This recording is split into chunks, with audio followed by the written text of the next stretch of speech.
Olá pessoal, bem-vindo a mais um Literatos. Venho por meio desse vídeo falando um pouco de um filósofo que por vezes deixado de lado nos currículos de História da Filosofia. Vou falar um pouco sobre Malebranche. Malebranche foi um filósofo francês parisiense da Idade Moderna, do qual promoveu a junção do pensamento agostiniano e cartesiano.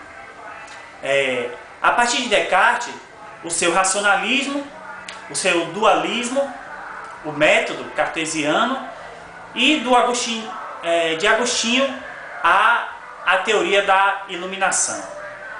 Mas, muito mais que isso, Nicolas Malebranche foi grandemente reconhecido pela ideia do ocasionalismo, que é algo que eu vou estar dando ênfase nesse vídeo. O ocasionalismo foi uma ideia que concebe que as chamadas causas segundas, ou seja, os seres que estão no mundo, eles não podem ser chamados no seu sentido próprio de causas reais. Essa ideia foi trazida pelo filósofo árabe medieval chamado Al-Ghazali e tomada e aprofundada por Nicolas Malebranche, criando sua própria visão daquilo que seria o ocasionalismo. Malebranche, no seu livro A Busca da Verdade, ele fala bem assim: olha, até mesmo os filósofos que se dizem cristãos, eles são pagãos, eles têm uma atitude pagã, na medida em que eles falam que as chamadas causas segundas são causas reais. Porque se a gente fala que as causas segundas são causas reais, isso significa algo de divino. Então estamos divinizando as causas segundas. E aí, por que Malebranche diz isso? Porque para ele a ideia de causa real significa aquele que tem um controle de um poder natural para efetivar mudanças no mundo e efetivar de uma maneira sábia e que cria uma regularidade. E nesse sentido, se eu falo que eu sou uma causa real, eu estou falando que eu tenho o poder de me gerar, de me gerir e, por conseguinte, de determinar os outros seres. O que Malebranche seria um absurdo, seria uma divinização dos seres que estão no mundo e nesse sentido das causas segundas. Para Malebranche, as causas segundas só podem ser chamadas de causas ocasionais, ou seja, promove uma ocasião para a efetivação da única causa real, que é Deus. Porque, como já disse, só Deus pode efetivar essas mudanças e fazer o controle dessas mudanças de uma maneira sábia, havendo uma regularidade, uma concatenização.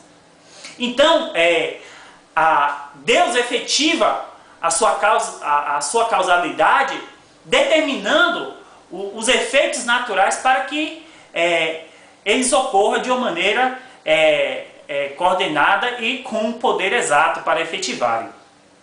E por isso, se eu falo que eu sou uma causa real, e aí para Malebranche está o erro daquilo que ele chama de pagãos, eu posso dizer que eu posso me autodeterminar e determinar os outros seres e realizar modificações em mim dos outros seres. Ou seja, essa ideia de chamar a causa segunda de causa real traz essa consequência que para ele é inevitável. Ou seja, eu posso simplesmente falar que o meu pai me causou, no sentido de ter me gerado, mas eu não posso dizer que ele ele que faz essas determinações que me faça gerar. Senão ele poderia fazer com que não me gerasse, no sentido de fazer com que houvesse uma determinação natural que fizesse com que aquilo acontecesse ou que não acontecesse. E aí tem a visão malebranchiana da sabedoria divina, que coordena todos esses efeitos, esses múltiplos efeitos causais que fazem com que a efetivação causal que haja no mundo seja de uma maneira coordenada, correta, que tenha essa regularidade. Malebranche é tão importante que o próprio David Hume dedica um dos capítulos das suas investigações a procurar refutar Malebranche na ideia de que a ideia de causalidade, de conexão necessária. Hume leu Malebranche e buscou refutar, dedicou uma parte das investigações para buscar refutar o ocasionalismo de Malebranche. Agora eu vou estar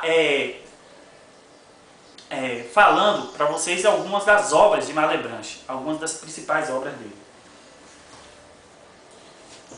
Aqui eu tenho um texto, Em Busca da Verdade. Esse texto aqui traduzido pelo Plínio Junqueira Smith, uma tradução parcial do livro, e é a sua principal obra, no qual ele fala da moral, da sua teoria do conhecimento, da sua teoria metafísica. Aqui eu tenho as Meditações Metafísicas e Cristãs, que é uma edição portuguesa, não existe no Brasil. Pelo título, revela-se a influência de Descartes, e pela escrita, revela-se a influência de Agostinho na maneira de escrever, principalmente vê-se muito a ideia das meditações aqui. Tenho aqui o Conversas Cristãs, esse texto aqui em francês, no qual é um diálogo, no qual ele foca principalmente na questão metafísica. Aqui o Tratado da Moral, que o texto está em francês também, no qual ele expõe a sua concepção moral, no qual, para ele, agir moralmente é agir conforme a virtude, e agir conforme a virtude é a virtude conforme a ordem, é respeitar a ordem. E aqui eu tenho um dos últimos textos dele, que foi publicado em busca de refutar as ideias de Spinoza, que já estava morto na sua época, e as ideias de Spinoza tinham muita influência na época, que é um diálogo de um filósofo cristão e um filósofo chinês, no qual o filósofo chinês aqui é simbolizado por Spinoza. E ele busca, através desse opúsculo, refutar as ideias do mesmo. Pessoal, obrigado por assistir esse vídeo. Se inscreva no canal, curta e compartilhe, e até o próximo.